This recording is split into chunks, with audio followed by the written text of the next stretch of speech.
Hello বন্ধুরা, তোমাদের সবাইকে সকাল সকাল গুড মর্নিং জানিয়ে আজকের ভ্লগটা শুরু করছি। তো দেখো, সকালবেলা প্রথমে আমি মানে বিছানাটা তুলে নিচ্ছি। এমনিতে সকালবেলা উঠেছি, উঠে একবার লাল চা খেয়েছি, খেয়ে নিয়ে তারপর দেখো এখন এসেছি বিছানাটা একটু ঠিকঠাক করে নিতে। আর করে নিয়ে মানে ঘর দরে একটু যা টুকিটাকি কাজ আছে সেগুলো আর তোমাদের তো বলি, আমি সকালবেলাতে বাসনটা ঘুম থেকে উঠেই আগে ধুয়ে নিই, তো সেগুলো আর দেখাই না, কলপাড়ে ধুয়ে নিই। তো সেই কাজগুলো হয়ে গেছে, এখন ভাবলাম ঘরে এসে একটু বিছানাটা গুছাই। আর কয়েকটা জামা কাপড় সব ডাইনিংয়ে ছিল, মানে হালকা হালকা ভেজা ছিল, সেগুলো সারা রাত ফ্যানটাকে হালকা করে চালিয়ে দিয়েছিলাম। তো সব শুকিয়ে গেছে, তো সেইগুলো যেগুলো শুকিয়ে গেছে সেগুলোকে একটুখানি গোছগাছ করে নিচ্ছি। আর এখন আপাতত এইটুকুটাই কাজ। তারপরে ঘর দরে একটু ঝাড়-টাড় দিব, দিয়ে তারপরে ডাইনিংয়েও তোমার একটু মানে বিছানা-টিছানাগুলো একটু, যে খাটটা আছে সেগুলো সারাদিন বসা-টসা হয়, তো ওইগুলোকে একটু মানে ঝেড়ে-টেড়ে নিয়ে বাসি কাজ সব হয়ে গেছে। আর চা একবার খেয়েছি, তো এখন মানে এই সমস্ত টুকিটাকি কাজগুলো করে নিয়ে চলে যাব স্নান করতে। স্নান করে এসে তারপরে রান্নাবান্না করব। তো আজকে তো রবিবার, জানো বেশিরভাগ দিনই আমি চেষ্টা করি যে সকালবেলাতে রবিবার, বৃহস্পতিবারটা বিশেষ করে যে স্নানটা আগেই সেরে নেওয়ার। তো এই যে টুকিটাকি কাজগুলো করে নিয়েছি, তো এখন করে নিচ্ছি আর কি। আরও কিছুটা কাজ বাকি আছে, তো সেগুলো সব করে নেব। নিয়ে তারপরে স্নান করে পুজো করে এসে তারপর রান্নাবান্না সব কিছু করব। তো বন্ধুরা, তোমরা আমার সাথে থাকো আর দেখতে থাকো আমার ব্লগটা। আর অনেক দিন ব্লগ করতেই পারিনি। আর দেখো, ডাইনিংয়ে যে এই খাটটা আছে, একটা সিঙ্গেল খাট, তো এইখানে আমি মানে সারাদিন শুয়ে বসে টিভি দেখি আর কি। সকালবেলাতে এখানটায় বসে গল্প গুজব করি, চাটা খাই বসে। তো সেই জন্য, আর এই যেগুলো তোমাদের বললাম যে যেগুলো সব আমার মেলা ছিল ডাইনিংয়ে, শাড়িটা মানে জল ঝরে গেছিলো, তো ওইটাকে আমি বারান্দায় মেলে দিয়েছিলাম, তো শুকিয়ে গেছে, ওটাকে ঘরে গুছিয়ে রাখলাম। আর ডাইনিংয়ে দেখো এখানে একটা দড়ির মধ্যে এই সমস্ত জামা কাপড়গুলো ছিল, মানে আমার নাইটিটা ছিল। তো এটা স্নান করে পরবো, তো একটু গুছিয়ে নিই, না হলে না মনে হয় যেন লাট হয়ে গেছে, কুচকে টুচকে আছে এরকম মনে হয়। তো একটু টান টান করে গুছিয়ে নিলে তারপর ঠিক হয়ে যায়। অনেক সময় গদির তলাতেও রাখি, তো এটা আমি এখন পরবো স্নান করে। তো সেই জন্য এটাকে ভাঁজ করে নিচ্ছি। সকালে একবার কাপড় টাপড় ছেড়ে নিয়েছি, তো এখন যে সমস্ত টুকিটাকি কাজ সেগুলো সব করে নিয়েছি। তো আজকে দুপুরে এই মানে সকালবেলাতে ব্রেকফাস্টে ইচ্ছা আছে ভুট্টার রুটি করার। তো আগে স্নানটা করে পুজোটা সেরে নিই, তারপর যা যা করবো সব কিছু তোমাদের সাথে শেয়ার করব। দেখো বন্ধুরা, স্নান করে এসে পুজোটাও আমার কমপ্লিট হয়ে গেল। আর তোমাদেরকে বলেছিলাম যে আমি ভুট্টার রুটি করবো, তো আটাটা মেখে রেখে গেছিলাম, ওই জন্য মেখে রাখলে বেশ নরমও হয় আর ফুলেও ভালো।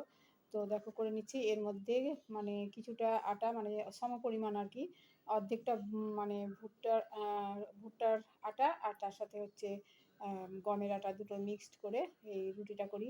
এটা পেঁয়াজ বাটা, কাঁচা লঙ্কা, পেঁয়াজ বাটা দিয়েও ভালো লাগে, আর রসুন বাটা দিয়েও ভালো লাগে। এখন দেখো খাবারগুলো বেড়ে নিচ্ছি, খেয়ে নেব প্রথমে। খেয়ে টেয়ে নিয়ে তারপরে আজকে যেহেতু রবিবার, তো রান্নাবান্না জোগাড় আছে, যোগাযন্ত্র আছে, করতে হবে। তো আগে প্রথমে খেয়ে নিই, তারপর কাজগুলো করব। বন্ধুরা, সব টিফিন টিফিন খাওয়া হয়ে গেল, এখন ভাতটা বসিয়ে দিয়েছি। আর ভাত হয়ে গেলে আজকে 2 পদের রান্না করব। ছোট ছেলে এসেছে, তো তো ও দুধ শুক্তো ভালোবাসে খেতে। তো সেই জন্য আজকে একটুখানি দুধ শুক্তো করব, আর তার সাথে খাসির মাংস করব। তো এই হবে আজকের মেনু। তো ভাতটা দেখো নামিয়ে দিলাম, সব কিছু জোগাড় যন্ত্র হয়ে গেছে, এখন রান্নাগুলো এক এক করে করব। তো দেখো ভাত হয়ে গেছে, এখন দুধ শুক্তোটা বসিয়ে দিয়েছি। তোমাদের সাথে আর ডিটেলসে দেখালাম না, তার কারণ এর আগে একবার দুধ শুক্তো রেসিপি তোমাদের সাথে শেয়ার করেছি অন্য ব্লগে, তো সেই জন্য আর দেখাচ্ছি না। তো মোটামুটি হয়ে গেছে। তো এর মধ্যে সর্ষে, কাঁচা লঙ্কা আর পোস্ত, আদা বাটা দিই, তো সেটা মানে দিয়েছি। আর এই যে দেখো ভাজা মশলাটা যে গুঁড়ো করে রাখি, 5 ফোড়ন আর শুকনো লঙ্কা উলিয়ে নিয়ে গুঁড়ো করেছি, তো সেটাও দিয়ে দিলাম। আর ঘি একটুখানি দিয়ে দিলেই ব্যাস হয়ে গেল শুক্তোটা। তো তোমাদের দেখাচ্ছি তারপরে। আর দেখো দিয়ে দিচ্ছি একটুখানি গাওয়া ঘি। গাওয়া ঘিটা দিলে বেশ ভালো লাগে খেতে। দেখো বন্ধুরা, দুধ শুক্তোটা আমার রেডি হয়ে গেল। এটাকে প্রথমে বেগুন আর উচ্ছেটাকে আলাদা করে ভেজে তুলে রেখেছিলাম। আর তারপরে সব সবজিগুলো 5 ফোড়ন আর সর্ষের তেল দিয়ে তুলে দিয়েছিলাম। তারপরে ভাজা ভাজা করে নুন হলুদ দিয়ে জল দিয়ে দিয়েছিলাম। তারপরে যখন সেদ্ধ মতো হয়ে গেল, তখন ওর মধ্যে সর্ষে, কাঁচা লঙ্কা, আদা আর পোস্ত বাটা দিয়ে নাড়াচাড়া করে জল দিয়ে দিয়েছিলাম। তারপরে নামানোর সময় সেই ভাজা মশলা, মানে 5 ফোড়নের গুঁড়ো আর একটুখানি ঘি দিয়ে, আর লাস্টে তো দেখলে দুধ দিলাম। দুধ দিয়ে বেশিক্ষণ ফোটাইনি, তাহলে যদি কেটে যায়, তো সেই জন্য। তো দেখো রেডি হয়ে গেছে আমার দুধ শুক্তোটা। বেশ ঝোল ঝোল মতো করে করেছি, আর এটা খেতে কিন্তু খুব ভালো হয়। আর এই বড়িগুলো তো আমার নিজেরই হাতের তৈরি করা। তো দেখো রেডি হয়ে গেছে দুধ শুক্তো, এবারে মাংসটা করব। বন্ধুরা দেখো দুধ শুক্তোটা হয়ে গেছে, এবারে মাংসটা রান্না করব। তো তার জন্য দেখো আলুগুলোকে লাল লাল করে ভেজে নিচ্ছি, আর এদিকে মাংসটাকেও আমি সমস্ত মশলা টশলা দিয়ে ম্যারিনেট করে রেখে দিয়েছি। আমি ম্যারিনেট করে মাংস কমই রান্না করি, তো আজকে ইচ্ছে হলো যে ম্যারিনেট করে করি। বেশিরভাগ মুরগির মাংস তো ভেজেই করি, তো যেহেতু খাসির মাংস তো সেই জন্য ম্যারিনেট করে রেখেছি। প্রথমে দই আর হলুদ দিয়ে ম্যারিনেট করে রেখেছিলাম, তারপরে মশলা টশলা রেডি করে নিয়ে তারপর শুক্তোটা তৈরি করার আগেই ভাত বসিয়ে দিয়ে আমি ম্যারিনেট করে নিয়েছিলাম। আর এখন দেখো কড়াইয়ের মধ্যে আমি দিয়ে দিলাম সর্ষের তেল, তার মধ্যে দিয়ে দিলাম দারচিনি, এলাচ, লবঙ্গ, তেজপাতা, শুকনো লঙ্কা, সামান্য একটু জিরে ফোড়ন। তো জিরে আমি এমনি গোটা জিরেই দিই, কিন্তু যেহেতু ঘরে ছিল তো সেই জন্য দিলাম। আর জিরে দিলে কিন্তু টেস্টটা খুব ভালো হয়, মানে ফোড়নের যে গন্ধটা না সেটা খুব সুন্দর বেরোয়। তো দেখো, আর এদিকে কি হয়েছে বলো তো, আমার শুকনো লঙ্কাটা না শেষ হয়ে গেছে। শুকনো লঙ্কার গুঁড়ো খেয়ালই করিনি, আমি এখন কাশ্মীরি লঙ্কা নিই না, এভারেস্টের তিখা লাল যেটা সেটাই ব্যবহার করি, তাতে কালারও হয় আর একটু ঝালও হয়। তো আজকে খাসির মাংস হয়েছে, তো একটুখানি শুকনো লঙ্কা বাটা দিয়েছি, কিন্তু তারপরে বাটা দিলেও কিন্তু খুব একটা ভালো রঙটা হয় না। তো সেই জন্য একটু লাল লঙ্কার দরকার। তো কী আর করবো, আমি মাংসটাকে আগে একটুখানি কষিয়ে নিয়ে, পাড়াতেই দোকান, এই ২ পা হাঁটলেই। তো দেখো ম্যারিনেট করে রেখেছি মাংসটা, এটা ভাজছি। আর পেঁয়াজের মধ্যে না যদি একটুখানি চিনি, তারপরে তোমার হলুদ দিয়ে দাও, বা একটু ১ চিমটি নুনও দিয়ে দাও, তাহলে কিন্তু খুব তাড়াতাড়ি পেঁয়াজটা ব্রাউন কালার হয়ে যায়, মানে তাড়াতাড়ি ভাজা হয়ে যায়। তো দেখো সমস্ত কিছু মশলাটা মানে ফোড়নটাকে ভালো করে ভেজে নিলাম, নিয়ে তারপরে মশলাটা মশলা মাখানো মাংসটা দিয়ে দিলাম। তো ওই তো এইভাবেই রান্না-টান্না করি। আর দেখো কতগুলো বাসন বেরিয়েছে, তো সেইগুলো সব আমি রান্না করি, আর রান্নার ফাঁকে ফাঁকে একটু একটু করে ধুয়ে নিই, তো সেটাই ধুয়ে নিচ্ছি। ততক্ষণ মাংস থেকে অনেকটা জল বেরিয়ে যাবে, যেহেতু দই দেওয়া আছে, তারপরে সমস্ত মশলা, আদা, রসুন, তারপরে টমেটো সব কিছু আছে, তো অনেকটাই জল বেরিয়ে যাবে। তো গ্যাসটাকে একটু সিম করে দিয়েছি, আর ভাবলাম যে এগুলো ধুয়ে নিই। আর সকালবেলায় দেখো রুটি করেছিলাম, তো হটপটটা ছিল, তো সেই জন্য সব ধুয়ে নিলাম। এই রান্নার ফাঁকে ফাঁকে বাসন যদি না ধুয়ে নিই না, তাহলে কিন্তু অনেকটা বাসন জমে যায়। সকালে তো একবার ধুয়েছি রাতের খাওয়া বাসনগুলো, এখন আর রাত্রে ধুতে পারি না, জানো তো। তো সকালবেলাতে আমি জল বুলিয়ে সব রেখে দিই বেসিনের মধ্যে, সকালবেলাতে যখন জল আসে ধুয়ে নিই, ঝটপট হয়ে যায়। আর তোমাদের তো এর আগে বলেছি বেসিনে বাসন ধুলে না মানে ভিজে যায় জামাটা। তো যাই হোক, আমার এগুলো টুকটাক এই তো রান্না করতে করতে এই কাজগুলো করি, তো সেটাই। আর মাংসটা রান্না করে নেব। তো এই, আর জানো তো বৃষ্টি হচ্ছে কিন্তু খুব, ভালো মতো জামা কাপড় শুকোচ্ছে না। আর আমি আবার কি করি, আমার পরনের যে জামা কাপড়গুলো আছে সেগুলোকে আমি প্রতিদিনই বাথরুমে যাই যখন, তখন জামা কাপড়গুলোকে আমি একটুখানি সার্ফ, হালকা ১ চিমটি সার্ফ দিয়ে ডুবিয়ে দিই, তারপরে একটু থুপথুপ করে কেচে নিই। তাহলে কিন্তু যতই মানে বৃষ্টি হোক যাই হোক না কেন, একটা ঘামের যে বিচ্ছিরি একটা গন্ধ থাকে, আমার কিন্তু এই গন্ধটা কেন জানি না একদমই সহ্য করতে পারি না। তো সেই জন্য আমি যতই মানে বৃষ্টি হোক, আমি এইভাবে জামাগুলোকে একটুখানি সার্ফের জল দিয়ে ধুয়ে নিই, তাহলে কিন্তু সেই বিচ্ছিরি গন্ধটা ছাড়ে না। আর ফ্যানের তলাতে মেলে দিলেই কিন্তু শুকিয়ে যায়। তো সেটাই, সব জামাকাপড় কেচে কুচে মেলে টেলে দিয়েছি।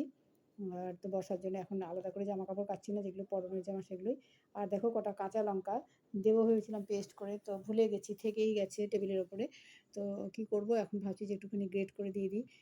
চিড়ে দিতে গেলে কিন্তু লঙ্কাগুলো থেকে ঠিক করে ঝাল বেরোয় না, তো মনে হলো যে এইভাবেই দিয়ে দিই। তো গ্রেট করে দেখো লঙ্কাগুলো দিয়ে দিচ্ছি। মানে শুকনো লঙ্কা কটা ভিজিয়ে রেখেছিলাম, আর জিরে, আর গোটা জিরে আর ধনে ভিজিয়ে রেখেছিলাম, তো সেইটাকে বাটিতে ছিল, তো সেটাই দিয়ে দিয়েছি খেয়ালে খেয়ালে। কাঁচা লঙ্কাটা ওর মধ্যে দেওয়া হয় না, হয়নি, তো সেই জন্য ভাবলাম যে একটু গ্রেট করে দিই। আর কাঁচা লঙ্কাগুলো কিন্তু একদমই ঝাল নেই। তো যাই হোক, দেখো আমি এখন মাংসটা কষছি। তো কষলেই হয়ে যাবে, প্রেসার কুকারে দিয়ে দেবো, কটা ৩টে সিটি দেবো, তাহলেই কিন্তু আমার মাংস রান্নাটা হয়ে যাবে। আর এখানে আমি একটুখানি গরম মশলা বাটবো।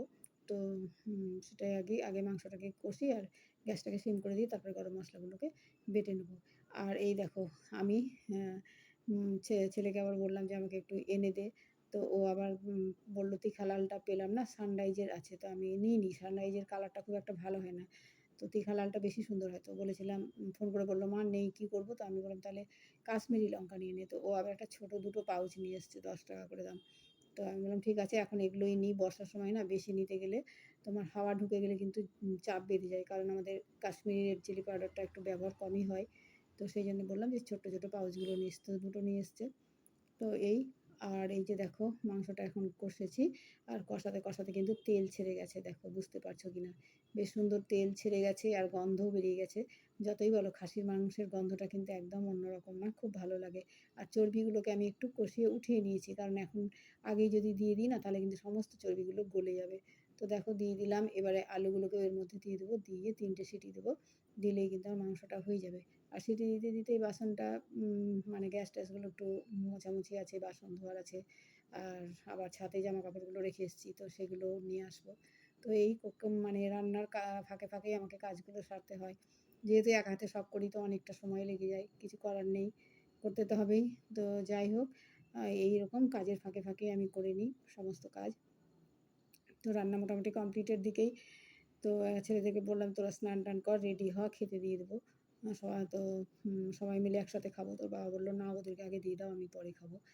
তো যাই হোক, আর বললাম যে আগে তোরা রেডি হ, আমার রান্না প্রায় হয়ে এসছে। আর খাসির মাংস দেখবে গরম গরম খেতেই বেশি ভালো লাগে, ঠান্ডা হয়ে গেলে কিন্তু একদমই ভালো লাগে না। তো সেটাই আর কি। তো বারবার গরম করবো, বললাম যে তোরা স্নান করে নে, খেতে দিয়ে দেবো একদম।